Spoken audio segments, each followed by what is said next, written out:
You're listening to the TheHairDudes Conversations podcast, where tonight we will talk about can Liverpool do the quadruple, and also about the poor demise of Leeds and the sacking of their manager Mario Bielsa, and how is this the right decision for the club at this time. Also, we will talk about Mr. Putin's war on Ukraine, not Russia's war, Mr. Putin's war on Ukraine, and how we feel about it and the rest of the world.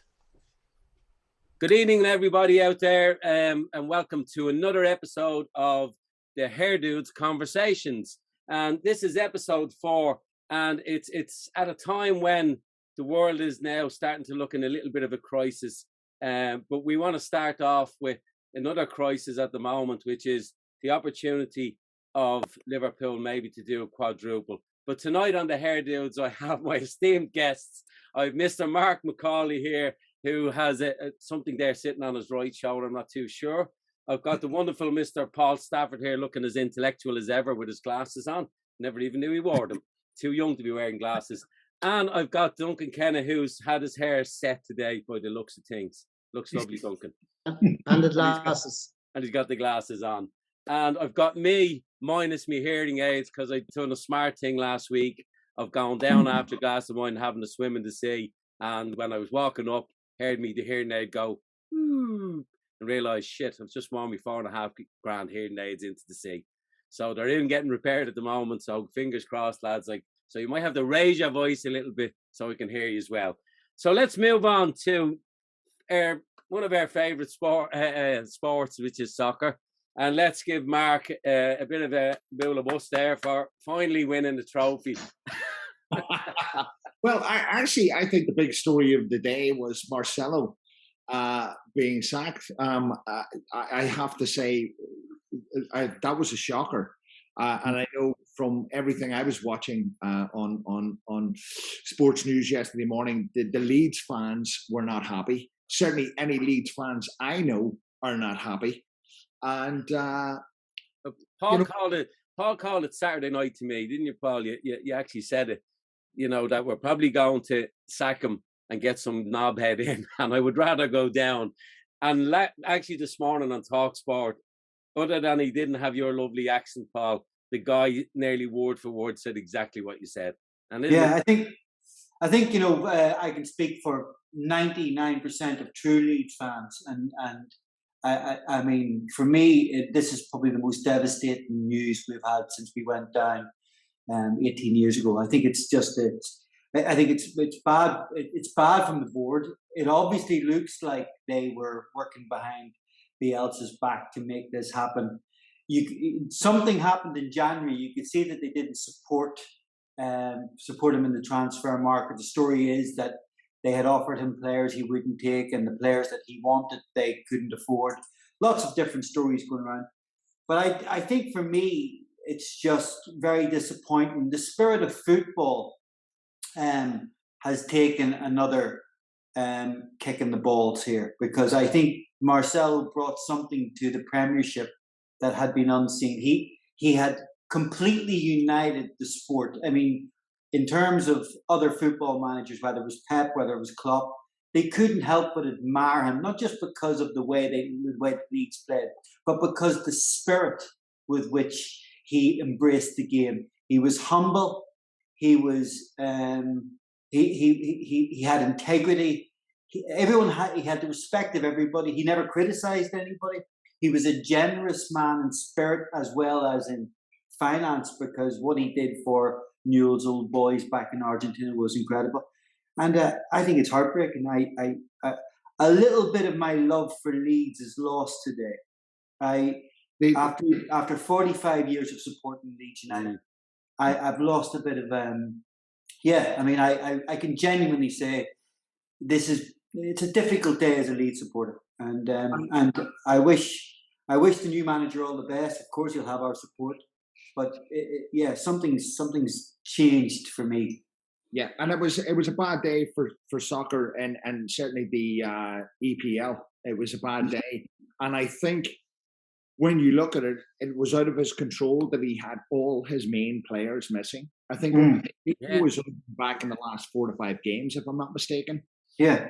You've got your centre midfielder gone. You've got your centre forward gone. You've got your centre half gone. You've got the spine of the team completely missing. You've got your superstar is only back. It's very hard. I mean, Liverpool went through the same thing last year. At one point last year, it was hard to believe that we only had one player who played more than 6 games in a row. Yeah. One player. The team was changed that much. The thing about it is, Mark, I can be pragmatic about it, because ultimately, if it was any other manager in the Premiership, they would have been gone by now anyway. You just can't ship 24, 26 goals and expect to stay in your position. But Bielsa was a very different type of manager. I mean, we all thought that if anyone's going to pull it back, it'll be Bielsa. But you're right. Phillips, Bamford, Cooper, and that's only the tip of the iceberg. We had a small squad anyway. Yeah. But the reality of it is as well, Bielsa only plays one way, and Leeds have been found out this season. And you can't go to Liverpool and well, you can go to Man United and take your chances, but you can't go to Liverpool and Man City and think that you can just play that, and they won't know. Particularly the man-to-man marking thing. I never really understood how that worked up against somebody like Salah. He's just too clever. But the bad news is that whoever comes in, they have the unenviable task of not just trying to replace Bielsa, but actually trying to keep Leeds in the Premiership, which in reality is a league we're not equipped for, and that's the truth. Well, actually, if I just jump in there, because if you look at the two situations where your club, Duncan, sacked the manager, right? But the squad is there in Everton. They just weren't getting the best out of them. Whereas whoever's coming into Leeds, with the injury list they have, he really doesn't have the squad to choose. Whereas Lampard could come in and there's good players there. You just need to get them to play well. And they didn't seem to be playing for that guy that used to manage the club up the road. He done okay with them, you know what I mean? Not as good as the German they have now, but he's a once in a lifetime. God help them when he goes, because they're not going to replace him. But Stevie G, a Liverpool fan, said to me there last week, Stevie G will come in and sort that out. But we'll give Duncan his moment now, Duncan. How do you feel Frank Lampard is? Because only for a VAR decision, he should have got a draw against Man City. Yeah, I thought we should have. Everybody said it. Even Shearer on Match of the Day said it was a travesty altogether. Like, it was definitely a handball. There's no question about it. Everybody knew that. Yeah, and to get a draw would have been a fantastic result for us, even though we were on against the leaders of the Premiership. But look, it is what it is. It's not the first time it's happened, actually. And apparently the word going around is that he's from Manchester and his brother-in-law follows City and all this kind of crap. But at the end of the day, the dogs on the street knew. Like, it doesn't matter whether his short went down so far. His arm is his arm, He lifted his arm, Duncan. He lifted his arm toward. He actually did. The simple fact of the matter is, if you lift your arm towards the ball, it's not ball to hand; it's hand to ball.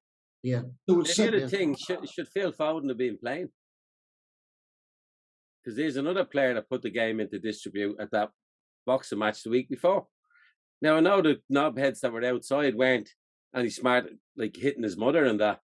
But surely he needs to step back and say there's enough security there to deal with this. So I don't need to come out and start throwing punches. So there beggars the difference. Here's the two guys that England sent home, two young lads that England sent home, both being let loose and putting the game into distribute. And that's part of the problem of football now. Bielsa was of an old school. It seemed to be able to put manners on players. You know what I mean? I'll tell you what, Man City allow their players just to do whatever they want. The most uppity, whiny manager in the Premiership is Pep Guardiola. He came out with a statement today. Everybody plays 11 men behind the ball except for Liverpool, Aston Villa and Leeds and I think somebody else. Us. No chance. Always constantly whining. All his players are discriminated against, blah, blah, blah, blah, blah. Yet there he is with all his blood money pumping in from the Middle East. You know what I mean? Seriously. and all he does is whine constantly that he's been hard done by. Do you think that the Premier money will always talking anyway? But if you look at the Premier League now, and you look at Mr. Abramovich trying to shift the power over at the last minute to save a bit of face, you know what I mean, with Chelsea. Like there was nobody. There was even the guy said it today in the radio, and it was like listening to myself. He said, "I hate the Scousers. I hate them." But actually, yesterday I wanted them to win because nobody there wanted to see that trophy going to Russia. Now, I went into it with the view as, no, I don't, but I want the best team to win. And yes, I honestly felt I didn't see the first half, seen the second half, and I actually thought Liverpool deserved it. Even though Chelsea's couple of moments with the goals, you know, and I just felt Liverpool's goals disallowed, by the way. Greg, I'll just tell you. Yeah, well, that was a foul. Greg, just on that point that you're saying about nobody wanted Chelsea to win it, that I wouldn't have thought like that. I don't think you should punish a club or the owner, by the way, of some lunatic, you know, that's gone around firing bullets at a country that was one of theirs at one stage, and some of them speak Russian and that. They're not interested in fighting. Ukraine's not interested in fighting in this. The man's a head case. This guy Putin is a head case. But unfortunately, he's also a benefactor of Abramovich's wealth. He's a benefactor. We're gonna go into that in deep, but I want to say, because we made a few calls earlier, a couple of episodes ago, where we'd all feel everybody would finish. Can I just go back? Just to finish that, Greg, yeah, go on. Just to finish that for 1 second. Yeah. Well, the supporters are going to suffer and things like that, and the players, and let him go offside for a while, and he probably will and come back. But it's believe it or not, he's involved in negotiations at the moment. He's involved in the negotiations between Russia and the Ukraine. Yeah, but we should cover that when we're talking about it. But just on a slightly lighter note. Sorry, go ahead. Other than Mark, right? Do we think Liverpool could do a quadruple? Okay, I'll jump in. For me, on a personal level, I would prefer Liverpool to, irrelevant, just on a personal taste, on a personal opinion. I prefer Liverpool to do it because I've never liked Man City. I don't like their style of play. I don't like how they've managed to get to where they are, because they are the prime example of how you buy success in the Premiership. Having said that, the top 4, top 5 are all prime examples of it now, because ultimately they're untouchable, and that's why they want a breakaway league. And I think they should give them a bloody breakaway league, actually, because the rest of the teams are simply just holding up the rest of the Premiership, as far as I can see. But for me, Liverpool have a tradition and a heritage that is still very much something to be proud of, something that is entrenched in the community of the area. And I think they represent everything that's still good about Premiership and English and British football. So for me, yes, I'd like to see that. I also like Klopp, even though I think he's a bit of a whinger from time to time. I do like Klopp. He's not quite as much of a whinger as Guardiola, but he certainly, he does have his moments. So for me, yeah, I'd like to see that. I think it would be good for the football, and also I think they deserve it based on what they've achieved so far this season. Coming back to actually giving the City a bit of a run for the money is no mean achievement in itself. But he has the squad to do it, Mark. You know what I mean? Like, he has the squad to do it. Like, I always think with Ferguson, when you have options, look at that bench. Like, I was only saying yesterday, who is the striker with Liverpool now? Like Salah, Mane, Jota, the new lad Diaz comes on. Firmino was still like, just saying, you've got 5 forward players. You know what I mean? 5 of them. So last year they could barely string 2 of them together, as you said yourself. So it's all coming good, and that young lad coming on looks great. They've 2 of the best fullbacks in England, and this is me talking about a club I hate. But what I'll always remember is that when we were winning, right, I want to put it on record that when Liverpool were winning, I gave them the kudos that they were good. So nobody will ever blame you of being in the ABL. Not like all them. Do you remember when we were winning for 23 years or something? All them ABUs. There was You no, never shut up about it. no ABU. There was no ABU. It's just Liverpool. It's just Liverpool fans. Well, I'll move on because I want to move away from my club at the moment. Anyway, we need to whine about 92 shots and 3 goals. You know what I mean? Right, Duncan. Have you anything to say on football before we move on? Well, I'm a fan of football. I'm a fan of Everton, but I'm a fan of football. And I hate to say this, especially when it's going out there, but I would be up for Liverpool to win. You know, rather than City. I think for the same reason that Paul is saying there, like, you know, so yeah, I would be, and I love their football.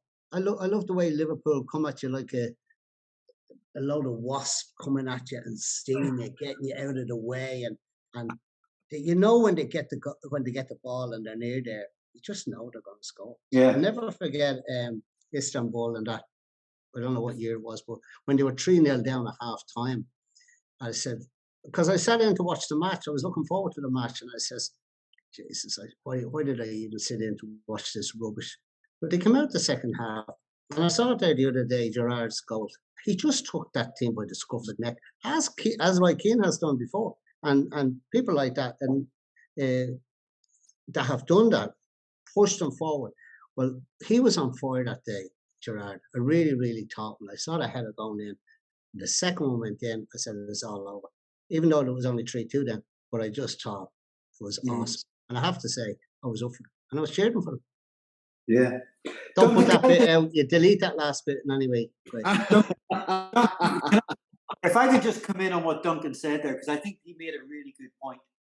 I think that we, our age group, remember the Liverpool greats. I mean, I remember Emlyn Hughes Kevin Keegan and Billy Bremner fighting on the FA Cup.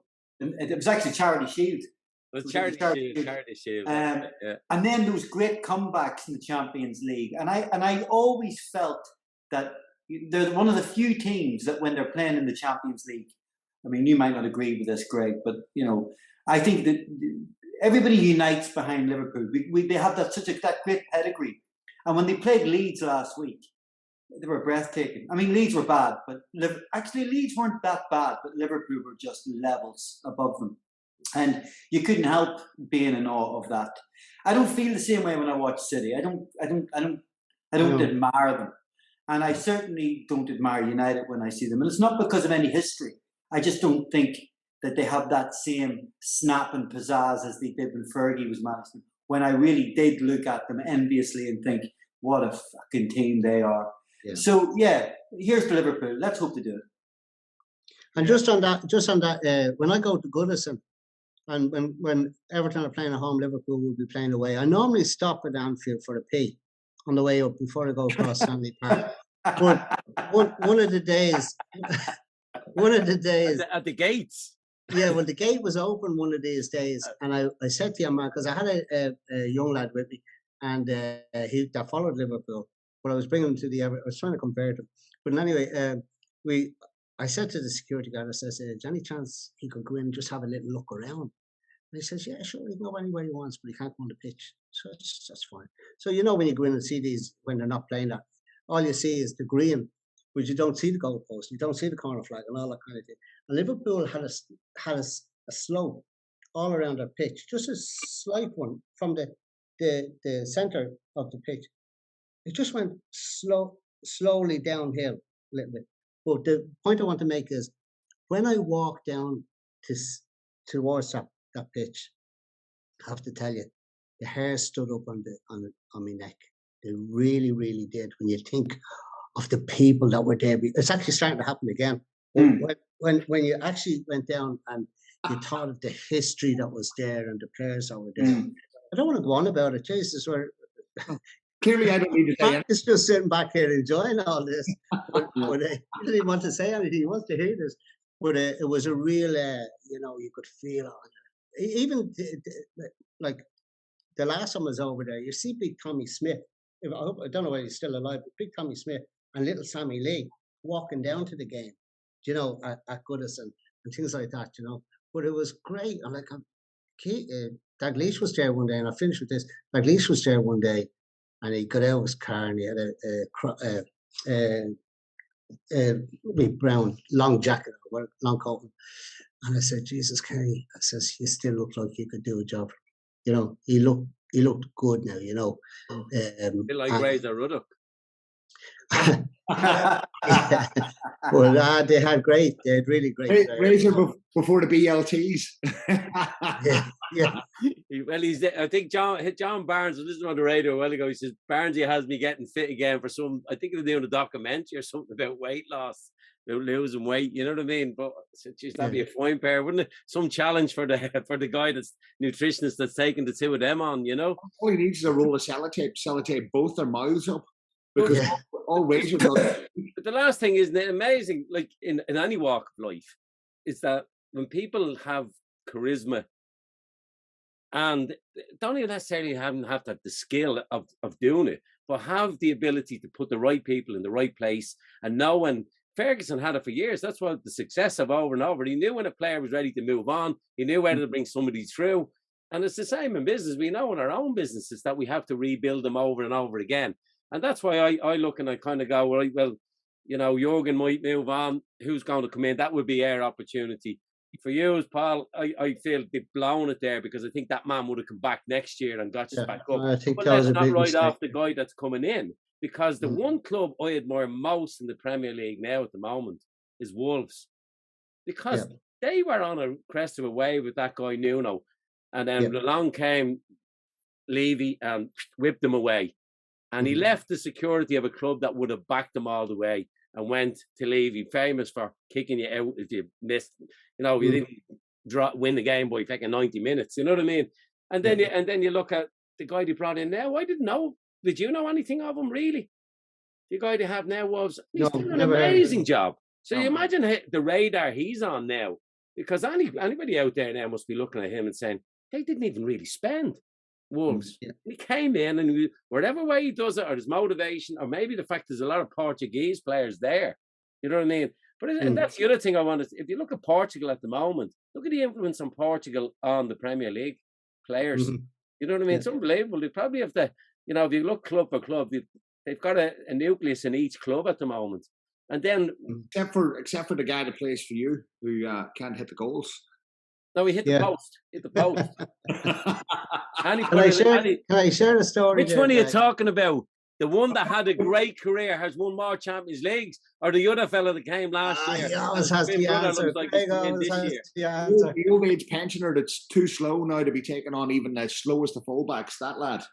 Yeah, he's grand. Leave him there. Can I share a story? Can I share a story with you? We bought him for the Champions League. The guy shouldn't even be playing the matches he's playing. He should be rested.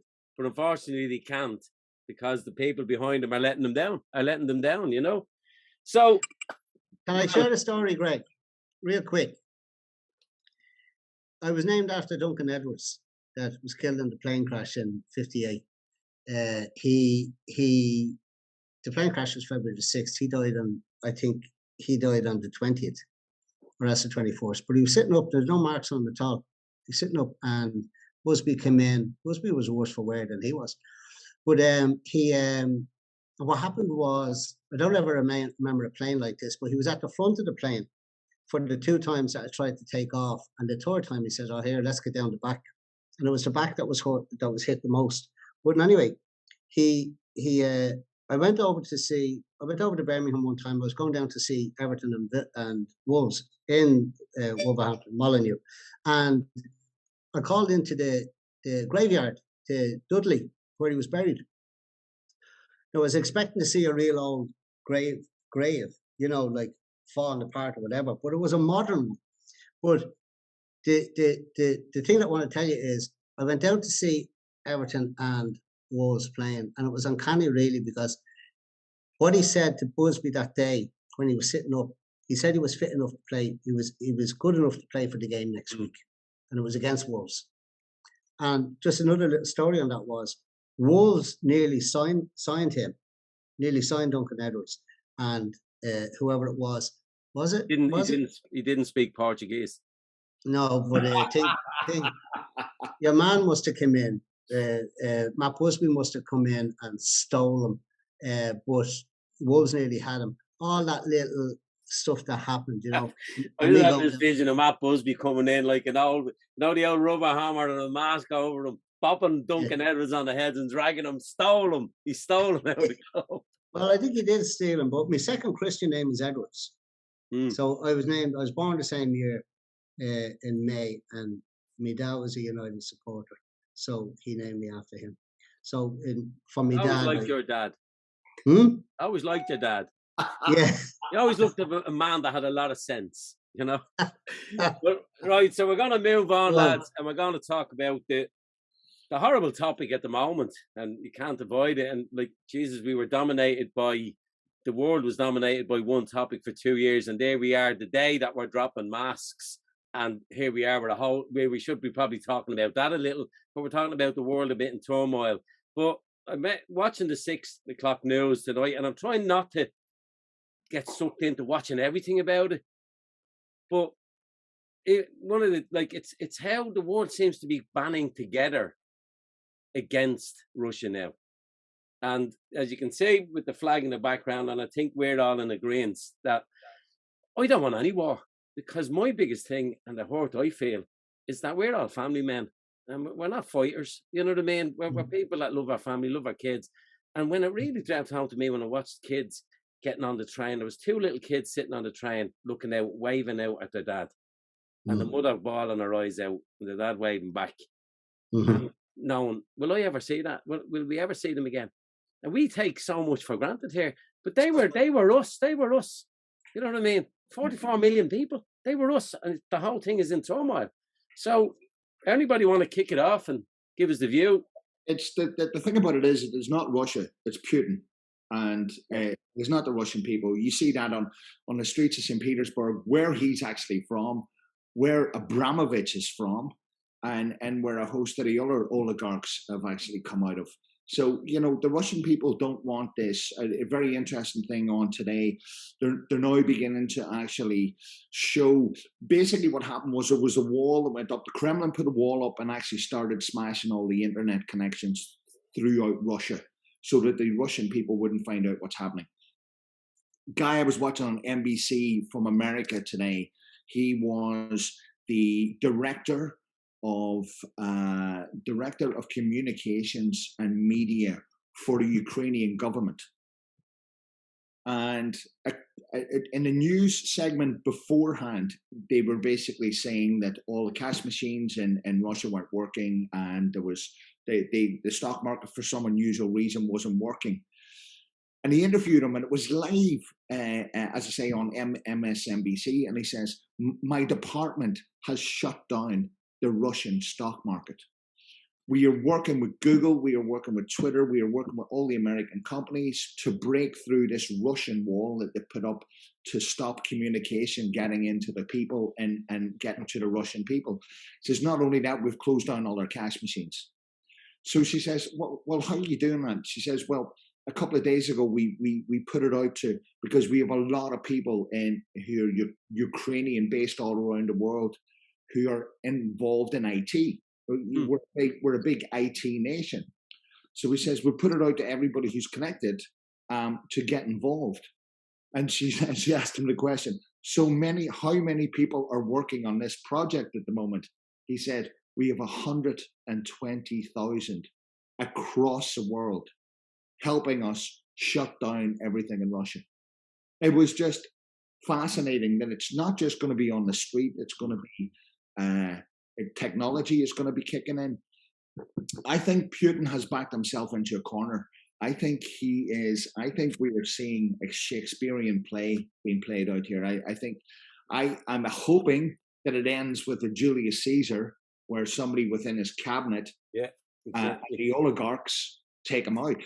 But you know, I think this is something that he's been building up to for years. Suzanne actually said this morning, and she was reading articles yesterday, that they're, you know, out Trump being in power and him enabling Trump to be in power and all. You know, at Trump Tower in London, there is 2 complete floors that are Russian. that are basically Russian and cordoned off to everybody else. Money has been pumped to Trump for years. Had the COVID pandemic not happened, this article that Suzanne was talking about basically predicted that Putin would have done this 2 years ago when Trump was in power. Yeah. It wouldn't be beyond them, because for an ex-president of the United States to come out and make the statement he made, you just went, seriously? If I was right to do it, I would have done it. You're going. There's a couple of things, Greg, that I feel that Mark touched on that I have personal experience of. I mean, I've been to Moscow a few times, and it is very, very sad that the people of Moscow and people of St. Petersburg are confronted with the daily obstacle of Putin, because he's in the atmosphere there. There's a fear of him that is palatable, that is evident on the street, the way people speak to each other, the way people speak about him. You know, he's a dictator of massive proportions. And I've met some great friends there that I feel, you know, I mean, people in our industry here would be considered champions of the industry, who are wonderful business people who have to behave in ways that are borderline illegal, because it's the only way they can do business. And I don't want to go into that, but you know, that's the way they have to behave, because the alternatives are not healthy for them. But also, when you look at the attitude towards, you know, the gay lesbian community there, you know, how they're treated, how they're forced to live their lives. I mean, the Putin regime isn't just about politics and money. It's social. It's a hell for a lot of people who live there. That's the first thing, and I think my sympathies go to those people, because they're going to be tarred with the same brush as the soldiers on the front line, who many of them don't want to be there. Many of them are. They're only kids, by the way. They're only kids. They're 18, 19. Yeah, they're freaking cannon fodder. So, I mean, let's put it all in this perspective. They think they're going to liberate this country, so they think they're going to be welcomed with open arms when they go there, and they're to their surprise, what they're confronted with are people who are fighting for their lives and their families and their daughters and their sons. So it's a shock to them that when they get there, that the Ukrainians are armed with experience, by the way, because they're 2 years of national service under their belt, most of them. The other thing that we have to bear in mind is how brilliant is the Ukrainian president. I mean, what the sheer bravery of this man, the absolute, for him to be able to come out and say, I don't want feet on the ground. I just want support. I want arms. I want military backup, but I don't want the American army in here. I don't want the German army. I don't want the Brits.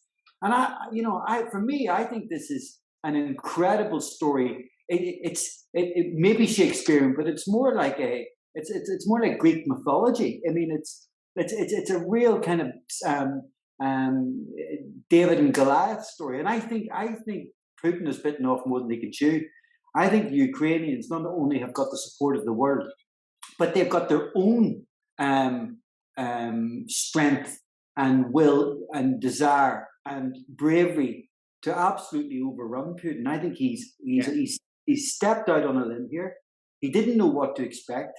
And there's a great program Anthony Bourdain did when he visited Russia in 2014, just at the time of the last Ukraine invasion. And he talks about this. He talks about the fact that Putin doesn't see anything as a defeat. He will just continue to do it until eventually he wins or dies. And I think that's what he'll do. I think he'll keep doing this until either he gets what he wants, or as Mark said, he takes him out. And I think his own people are close to that. Yeah, I would say so too. On the Ukrainian president, yes, he might have been a TV personality, but what a lot of people don't actually realize is he got a prestigious law degree from the top Ukrainian university. Yeah, his parents are academics.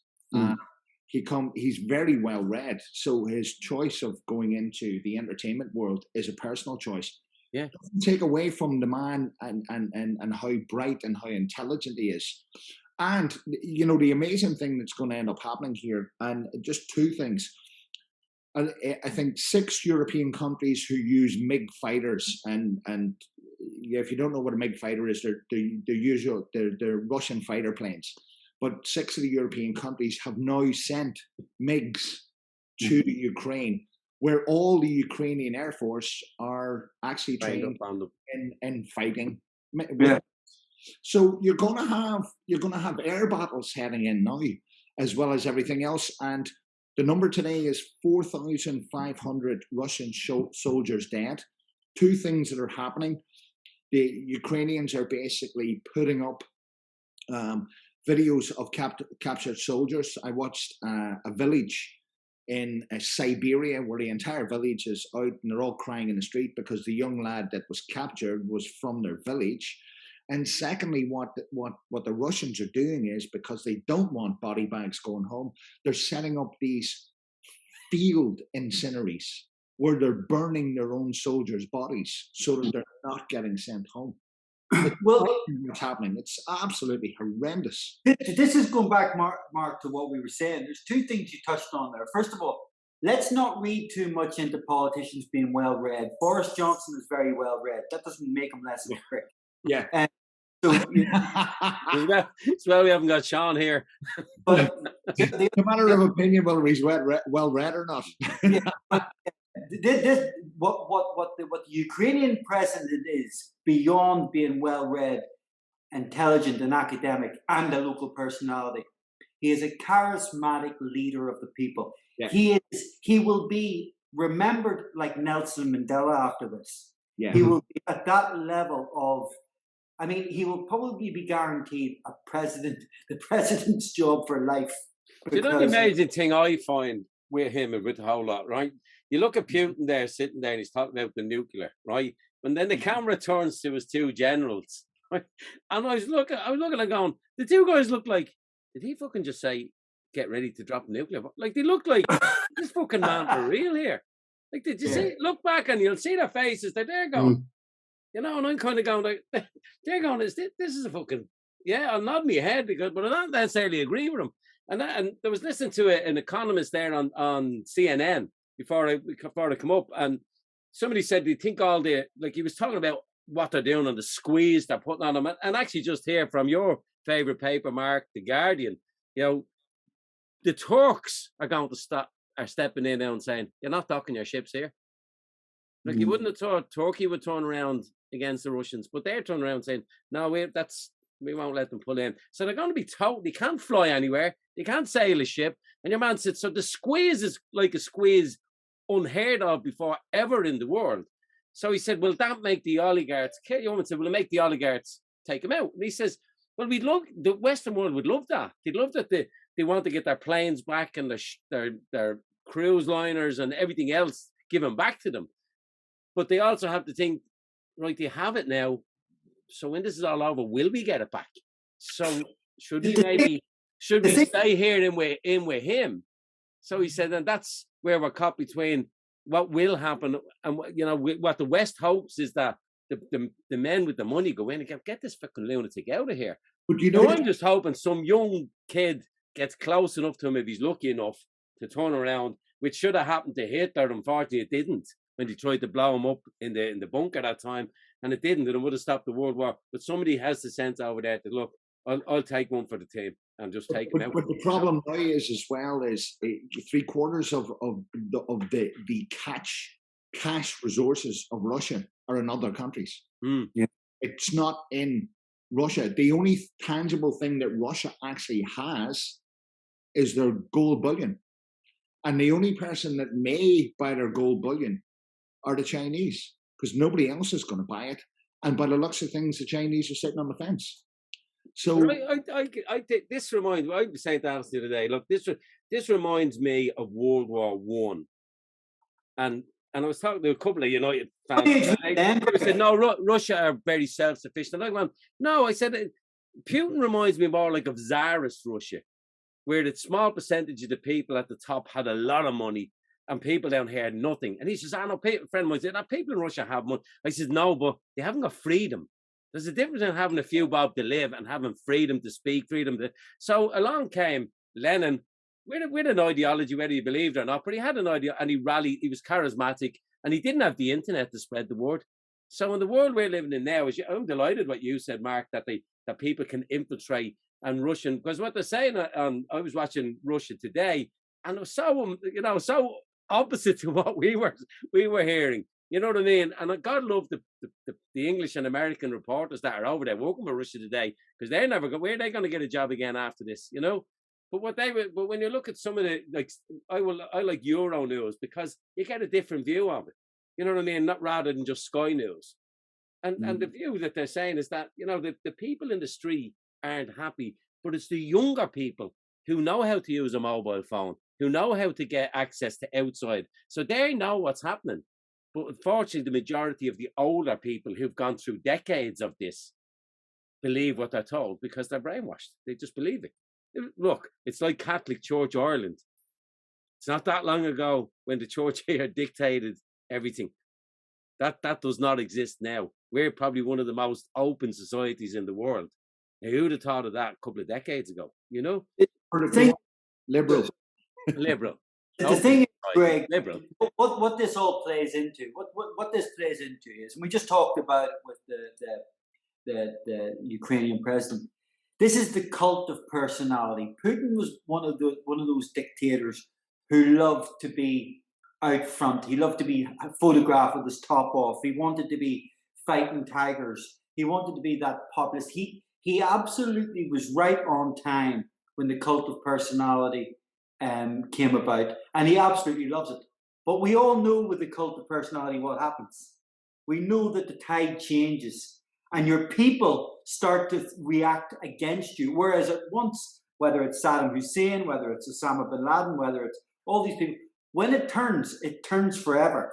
And I think that's what's happening with Putin. I think that his own people, including his own generals, his army, the people who fund him, they're looking at this and they think this is just a step too far. This is madness. It's only a matter of time. Now, can anyone get close to him? We don't know.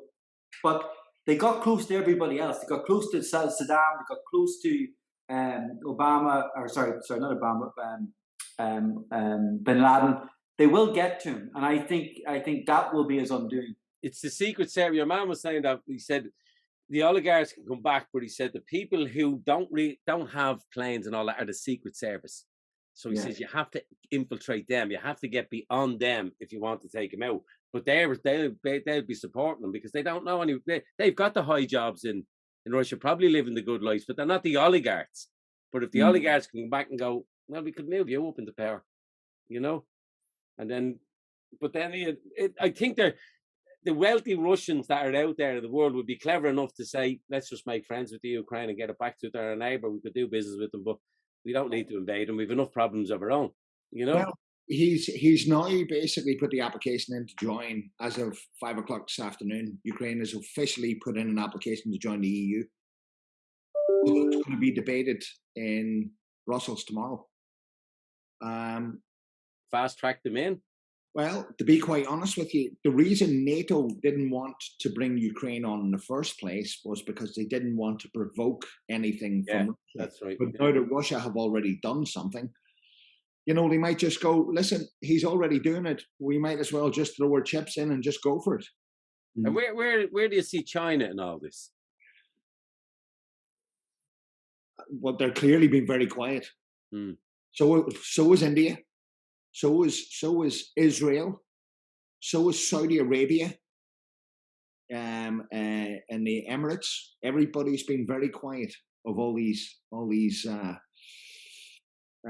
nations that are a little bit more dictatorial towards their peoples. They're all, even though Israel is supposed to be a democracy, is it really with what they're doing on the Gaza Strip? So, you know, there's a lot of people not involved in the conversation yet. So somebody was saying to me, a client the other day, that the Chinese have their own version of SWIFT nearly ready to go, and what they're hoping is that they'll SWIFT will kick them out. They'll start their own, and China needs the energy, the gas, the coal, all that So that's why they're being quiet, because they'll go, right, well, if Europe won't take it, we'll take it off them. And the Indians are the same. The two biggest consumers of the gas, coal, energy are India and China. So what they're saying is that they're being quiet because they'll kind of go, well, look, maybe we'll deal with them. But I think what's coming out now, what I'm looking at today, and I was just delighted to see it, that the financial, even what you're just had to say, Mark, about the internet people, because the people that, like the Japanese, all these countries, that the Germans, they know what it's like. They know what it's like to fall out from this and what it is for their people. So hopefully they, if the rest of the world rallies together, and so imagine we seeing global common sense. Wouldn't that be amazing? That the people with common sense get together and say, no, the world doesn't need any more of this. Look what we can. Pandemics are our problem because they're an invisible foe and it's very hard to beat them. And it takes years to find out the science to beat it. But this fella could be taken out very quickly financially because the world's money now is run globally. And there's not, because I don't think there's a country out there that's self-sufficient unless it's a little island that still live off fish and live off the land. But other than that, any grown economy needs other countries for it to function, whether it's to sell to or buy from. Would you agree? Yeah, well, that's probably another reason why China's not getting involved, because they sell most of their goods into Europe and America, USA. Yeah, simple as that. Their goods go to Europe and the USA. And have bought up a lot of property and have opened up a lot of business, and their Chinese nationals have now become a big part of the Western world. So now Chinese people talking back to their family in China going, well, here, don't mess up. We have a good life over here. Yeah, but the question's going to have to be asked, and the Brits are already at it. I was watching a little bit from Westminster today. The British, you mean, Mark? The Labour have been talking about this for decades, about the amount of Russian money that's been pouring into the city of London, the money that's been actually thrown at the Tories. Sure, a story only came out last week that Theresa May had a benefactor who's Russian who actually paid $2 million into a fund. Now, whether that was used personally or whatever, but that broke in The Guardian last week. So there's all these stories of all this money that's been pumped in for the last 2 decades, which again comes back to Putin, and I think his plan of seeding people like Abramovich and other oligarchs in London and basically getting their hands into how things have been run in the city. And he's done it in New York as well through Trump and all over America. And no matter what anybody says, they were actually instrumental. Russia were instrumental in getting Trump into power. Instrumental financially. Yeah, well, like if you think of globalization, I like lobbyists was a word. I don't know when I was a young man, I wouldn't know what's a lobbyist. I haven't got a clue. Don't care really. And then someday somebody said, no, lobbyists, their job is to go out and get finance for politicians. And the only way you'll ever make it as a politician in America, as long as you have millions behind you. So even Barack Obama had to. But Barack Obama came along when the black people of America started to have power. There was like there's good people in America that were black, that had lots of the Jay-Z's of this world, that multimillionaires that could get behind a candidate, throw money in and say, we'll give you the money. If that's the game, we'll throw money behind you. But nobody thought, well, what if a country outside of the country that you live in starts chucking money in behind a guy? And that's why I always say my view on politics is there's loads of people come into politics with the best of intentions. They really genuine. I think most of them do come in and genuine intentions to do good. Not in the north. Then the system starts to slowly. No, but the system starts to slowly mess them up. Then there are genuine ones that come in. I'm going to say this, and we're coming close to our time. But as Billy Connolly would say, the mere thought of you wanting to be a politician should bar you from being a politician. I agree. Story. Yeah. Story. Yeah, like I just it was my view. Like it's not that, it's just that I've seen so many people. And you'd say, no, once upon a time, but when they got in, they seen the nice big fat paycheck that they get, and you kind of go, I'd like this again. You know what I mean? Oh, yes, what do I do? And then when you get in, well, you need to rub shoulders with him, and then all your ideals. And I don't know, with a socialist guy at the hall door, and I said, I never vote you one. I said, your posters are shocking. You look like somebody from a Russian, communist flyer that went around decades ago. And he said, seriously, yeah. I said, and then I said, the other thing is, you've already done a term, haven't you? He says, yeah. I said, you've been softened up and you get used to the money, because I said, do you put all, the 6-figure sum that you get, how much of that do you give to charity? How much do you, so if you're a real socialist, and he goes, I get where, and he actually agreed with me, so I get where you're coming from. I says, and then your missus gets used to the money and the nicer life and like, let's face it, there's people out there that are supposed to be socialists still dining. Well, actually, Mark, you probably met a few of them in Rollies on Saturday night when you were out there dining and whining with the rest of them. You can't move out in Dublin without me finding out where you are, Mark. Well, there you go. Yeah, absolutely. That was Miss Linda's birthday party. And there you are, socialist that you are. No, I will actually, hold my hands up. I am definitely a champagne socialist, without a doubt.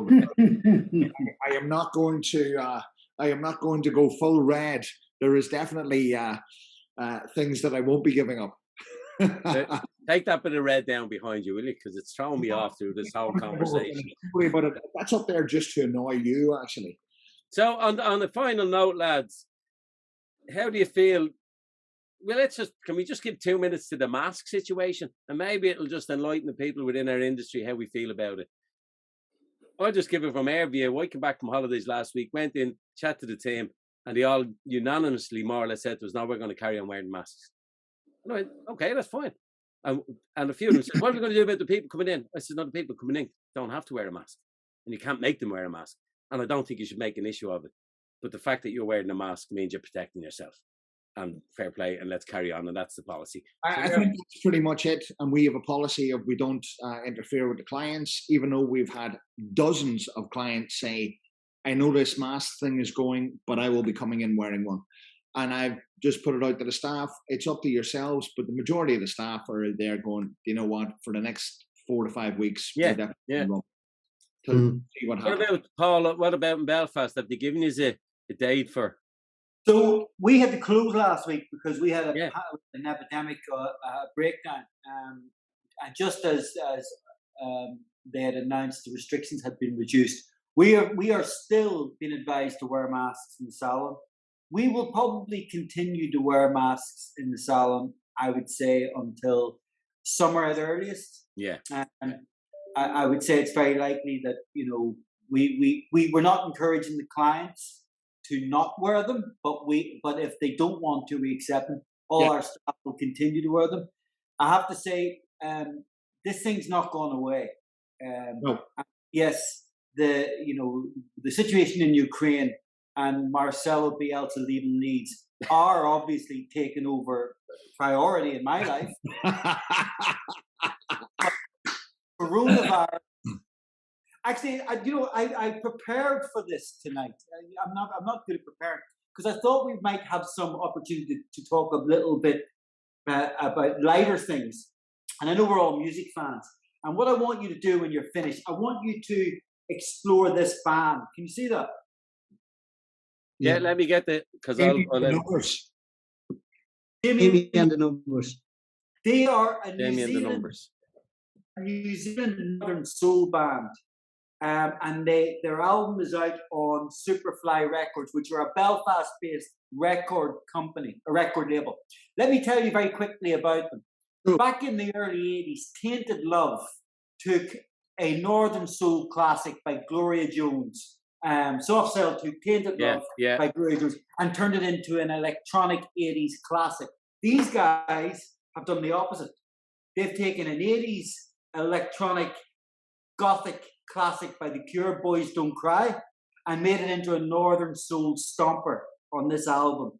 These guys are absolutely amazing. Very, very clever, very modern, very, very new in the sound. They make a lot of kind of very old music sound very modern, a lot of modern music sound very old. And if you want a tip on a band, it's going to be massive. They're massive. They're going to be massive. Also, my book of the week. Well, the gas thing is, I'm just halfway through Anthony Bourdain's. It's a biography written by his assistant, who never set out to be his assistant. She just worked with him in a restaurant. And he just said, "I need a hand. Do you want?" And she thought, "Jesus, anything to beat a kitchen, I'll take it up." But it's a very good book because it just gives you it's little stories through his life from all the people that were in his life. And it's just amazing because he's an amazing man, you know? Yeah, I'm just watching all the Parts Unknown. I just watched Vietnam last night. The Moscow one's amazing. The Congo one's Did you watch the one in the Lebanon? Not in Libya. Yeah, no, I haven't seen Libya yet. The Libyan one is great. He's going, look at this is brilliant. Saturday night out, everybody has a machine gun. You know, we go to a club, listen to a bit of rave music. The Libyans go out, hey man, I'm just going to shoot me the Kalashnikov up in the sky, you know? It's just wild, you know what I mean? Like, he was a wild character. And lastly, I'm going to see Van Morrison this week. So, here's the other thing, Paul, I want to ask you. The Dexies, are you going to that gig in Brighton? Yes, I'm going to the one in Brighton, yeah. Because I was going to buy tickets and I said to Alison, I'm buying them, just going. So I might buy, and we need to hook up with you there at that gig. Yeah, I'm definitely going. Yeah, I'm going in September. Van's obviously got a bit of a thing going because of the Belfast film, which I don't know if you guys have seen. But yeah, it's Mark reviewed it for us eloquently in the last episode. Soundtrack was amazing. And he watched it illegally, Paul. Would you believe that? Huh? So I didn't hear, Mark. What was your thoughts on the film?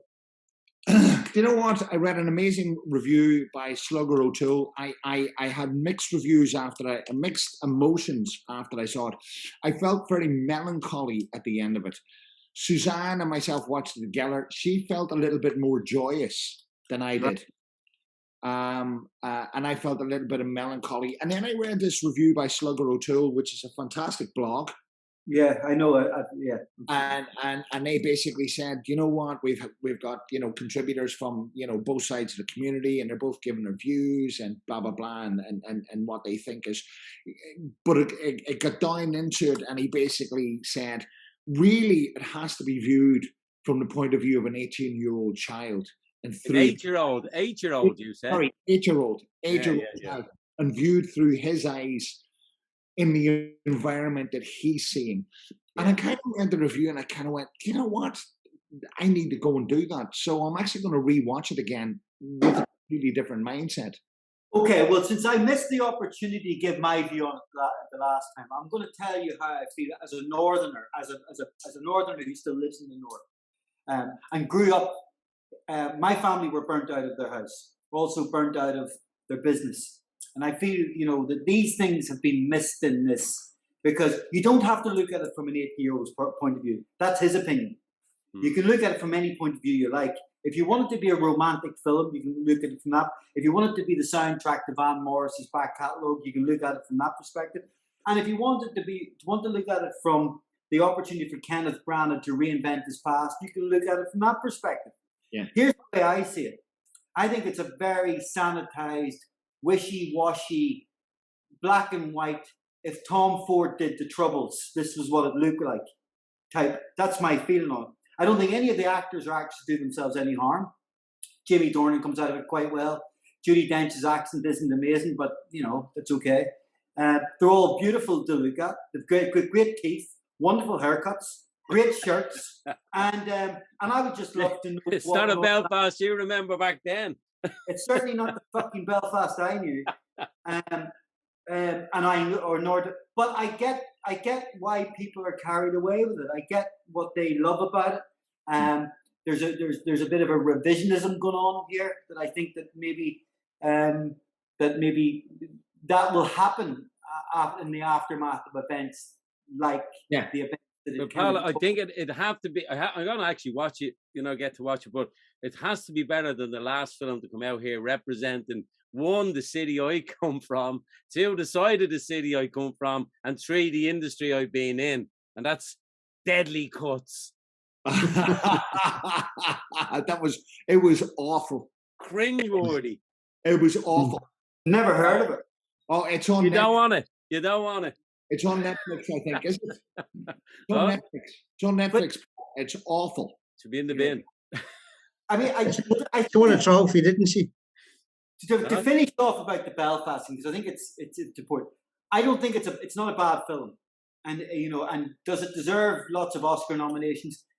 It obviously does. Somebody's made that decision, but I don't recognize it, and I think and I've got taken a lot of criticism over saying this, because it seems that you're not allowed to either have an opinion on either Kenneth Branagh or Belfast when it comes to films.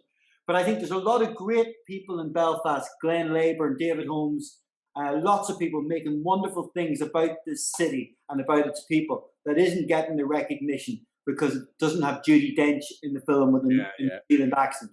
And I think you're right, Paul. And I think, I think the melancholy bit is kind of like, I didn't get any real enjoyment out of the film. I kind of, when I say melancholy, I think I actually feel I was bordering between melancholy and a bit depressed at the end of it. It didn't make me feel joyful. Yeah. That's why you booked the table in Rowley's. Well, I didn't book the table in Rowley's. Packy and Tracy. You thought you needed a good night out in one of the most expensive restaurants in Dublin to just get you out of your depression. Well, it wouldn't be my favourite restaurant in Dublin, and I certainly didn't book it. Actually, the story goes, my friends who were in from Derry for the rugby, Italy, yes, for the rugby game, they says, Mark, we're staying in the Four Seasons. Give us a list of restaurants. So I sent them 6 restaurants. They texted me back and said we booked Rowley's. I texted them back and went, I did not have fucking Rowley's on that list.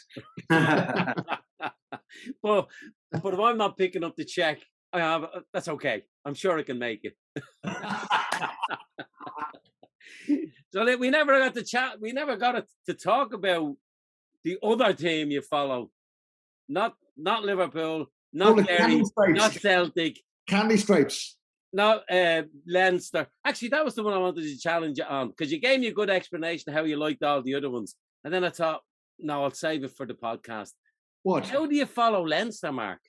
Well, I live beside the RDS, and the second thing about it is I don't really look at them.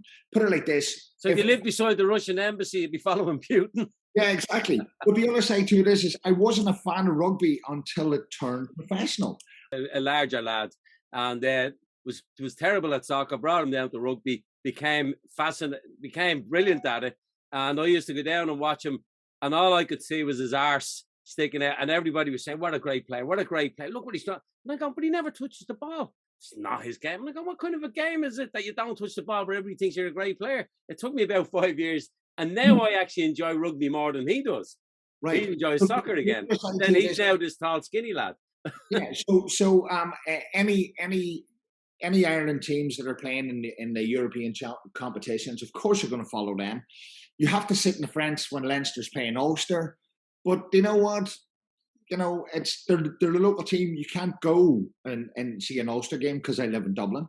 So it's easier just. And by the way, a couple of the lads who are big Ulster fans still go down to Leinster games in the RDS because just down the road, And how's Cool in school? I seen you put a picture up there. So did he? The Zaga, the mighty Zaga's in the quarterfinal next Monday, 3:00 in Donegal. That's another team he follows, Paul. By the way, no, that's a school. That's when you're paying the fees, you support the school, my friend. Yeah. You get a Christmas card from the principal. That's socialism for you. Now listen, guys, I think that's a wrap for our episode 4. And look, we're the TheHairDudes. We're out there for people to listen to. If you're listening to this, please give us a share, give us a comment. And if you happen to be Alexa mad like me, you can actually just watch. Alexa, can I have the TheHairDudes podcast? Getting the TheHairDudes from Apple Podcasts. That's how easy it is to listen to us, guys. Alexa, not now. And she's gone. Greg, get your wife under the table. Huh? Here, can I tell you something? Well, I could say something else there, but I'm not going to. I'll get into trouble. That's a better Northern Irish accent than the one Judi Dench does on Belfast. So, for another episode, it's been fantastic.